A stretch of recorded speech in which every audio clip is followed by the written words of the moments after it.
Is the NBA draft lottery rigged? Hey, what's going on, everybody? It's your boy Benjamin, aka Shaka Brody. And this week on Benchwarmers, we're talking about the NBA draft lottery because the Dallas Mavericks ended up with the #1 overall pick in this year's NBA draft, which more than likely is going to be the landing spot for Duke superstar Cooper Flagg. However, the bigger issue that comes out of this is the fact that the Mavericks traded superstar Luka Doncic to the Los Angeles Lakers earlier in the season and somehow ended up with the #1 pick.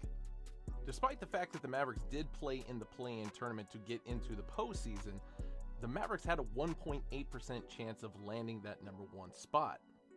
And realistically, there's a whole fleet of other teams that probably should have gotten that #1 spot.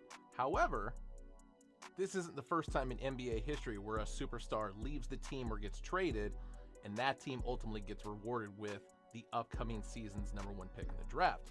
LeBron went to the Heat, Cavs got the #1 spot. Chris Paul got traded to the Clippers, Pelicans got in the #1 spot. Anthony Davis to the Lakers, Pelicans got the #1 spot, and here we go again with Luka Doncic. Now, even though we're talking about a 15-year time window here, controversy has been surrounding the NBA draft lottery ever since the very first draft lottery back in 1985, where the New York Knicks ended up winning the #1 spot. The reason why there was controversy there had to do with this envelope up top, which was quote-unquote frozen and bent, which allowed then Commissioner David Stern to pick out the Knicks card. Now, even though the draft lottery has changed its format over the years, they're now using a traditional ping pong ball style, kind of like Powerball.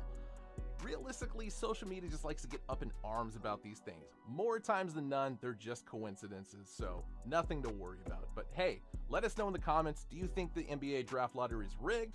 Regardless, give us a follow, give us a like, and we'll see you soon.